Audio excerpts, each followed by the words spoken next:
It's Brian Preston, the money guy. Failing to plan is planning to fail. Bo, you say this constantly. Yeah, it's one of those idioms I think that it kind of sticks with you. You hear something that your parents say and you just can't ever forget it. For me growing up, I always heard this. It's something my mom always said to me. Well, if you're failing to plan, you're planning to fail. And it could have been about anything. It could have been about baseball practice or cleaning my room or whatever, or homework or projects. This is something that's huge, and we see this all the time in folks' financial lives. They just don't quite get it, that you have to have a plan in place or there's a good chance you're not going to end up where you want to be. Well, it's the whole rudderless ship. If you don't have a plan, you could have the biggest, most powerful ship, but if that, big motor is not attached to a propeller and then they're having a rudder to guide it, this ship is just going to sit in the harbor making a lot of noise, creating a lot of smoke, but it's not actually going anywhere. And I feel like that's a big thing that goes on when people don't have a plan, is because when you have a plan, it's going to at least let you see what each of the steps are that you need to do. And then, because I think a lot of people skip steps and they don't understand that, hey, it's okay, I'm going to have to crawl before I walk and I'm going to have to walk before I can run. And if you don't have a plan of action, some type of plan, you never know exactly where you are in that process. We saw this in our business a number of years ago, Brian. We used to always go to these conferences, and they'd say, hey, you ought to think about who your ideal client is and write down a description of what that person looks like. And then you should look at how many of your current clients kind of fit that mold, whether it be age or assets or behaviors or whatever it may be. We had heard that for years and years and years and years, but we never did anything with it. It wasn't until we actually wrote down, hey, this is what the perfect client for us looks like in terms of a fulfilling, ongoing relationship. And it was amazing. When we wrote that down, those kinds of people started showing up. It goes back to, we've also said in many, and it's don't get busy doing nothing. Yep. And I think sometimes as a business person, you think if I'm busy balancing the books, running payroll, making sure that I call clients or prospects, that I am doing everything right. But I think sometimes you do have to realize you are the CEO, just like you're the CEO of your personal financial life. You have to take some time to do some vision planning in there.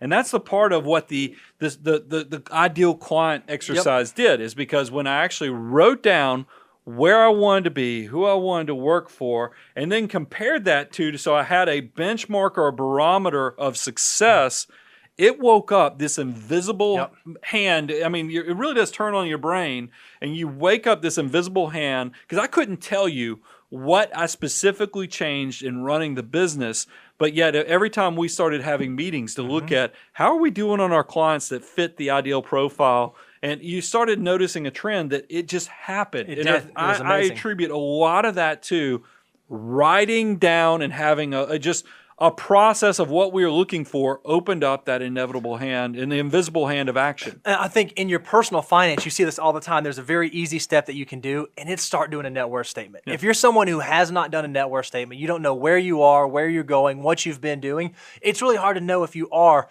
on the path. If you do have the plan in place, do the net worth statement, and it's amazing. That is the thing that you can do right now today that will wake up that invisible hand. And that really is. That's a great breakthrough tip for people in all your net worth statements. I think if you're a business owner, new business owners, people wonder, do new businesses fall apart because people don't have the talent, the aptitude? No, they fall apart because of the lack of preparation. Most people don't realize it's going to take them 3 to 4 years of just dragging around, trying to get business, trying to get this thing working. Even if you're the most talented person in the world, you are walking in mud. I mean, it really is. So you have to have a business plan where you have your best, your worst case scenario, and then you have what most likely will happen. And then you need to make sure you have enough liquidity to solve that. That is a big part that most people skip, that plan to make that happen. We do this all the time. New business owners will ask, so, hey, I've got this great idea for this business, and this is what's going to happen. It's going to look like this and this and this and this and this.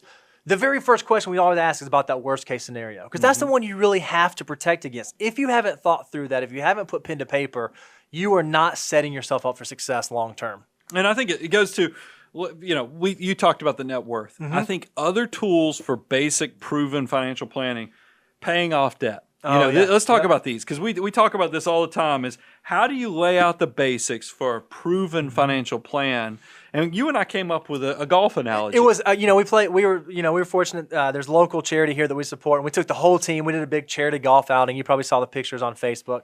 And so I guess that's why this analogy is here. But we thought that golf kind of was a great analogy for getting your personal finances in order. Because think about this, when you're talking about your planning, is that, and this is what, like, because people all the time will troll us on YouTube or whatever because we've done some Dave Ramsey content. I think what what he is so incredible at is that 80% of the population just struggles with debt. They can't get the basics of good financial management and not letting credit cards take over. I consider that paying off debt is making good contact with the ball. The majority of golfers aren't even sub 100. They're horrible. And that's the way the average person is with money. They can't even make contact with the ball. They don't know how to hold the golf club. So Dave is great, and he gives you that introduction meeting on how to hold the golf club and then how to just pivot your shoulders so you just make good contact with an open face to the ball. That is 80% of the hard work is just the discipline of making contact. But then, I want you to know there's a step further. That's right. There's an order of operations. And what does the order of operations let somebody do? Yeah, so when you think about your order of operations, not only, okay, I know that I'm not supposed to be getting in debt, but how do I actually deploy my army of dollar bills to go work for me? Do I have my cash reserves? Am I getting my employer match? Do I have money for the rainy day, the full emergency? Am I doing my Roth IRA? Am I doing my HSA? All those types of things where you're tweaking your situation around the edges and getting it all nice and neat, that's going to the range. That's actually showing up and making sure that not only are you making contact, but you're actually hitting the ball the distance you want to hit it, with the club you want to hit it, with the right loft you want to hit it, and all those things. That's putting in the time to make sure that the game that you're going to experience later is going to be a good game. Now, there's a third step, and this is why, and I love this analogy, is because the first time you go to a golf course and you actually see a professional or somebody who knows what they're doing, you go see them hit a golf ball, and the ball flight path is just different. I mean, when you watch these guys boom 300 yards, you go, my ball doesn't go that way. And you realize that there's another element that didn't happen that they have working in their golf game. It's the same way with your financial life. We can give you, Dave Ramsey gives you the basics of good financial management. That's making contact with the ball.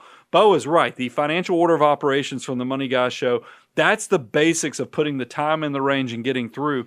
But then there's the step that's going to make you to professional grade and take you to levels of wealth and success. And this is what we take the most flack for. This is why I tell you, when you're under 40 years of age, don't focus on paying off low-interest mortgage debt. Get the army of dollar bills going because there's going to be so much time in your 40s and 50s to pay off that debt. This is also the part when I say save 20 to 25% as fast as you can, especially when you're 30s and 40s and beyond, not just 15%. This is what we call when you're putting your hip into it, because a really good golfer realizes that the power of a golf swing is when you can actually coil your body around. That's why golfers have back issues, and they use it as a spring, as essentially a spring action that comes around and just pounds the ball. I mean, it unleashes.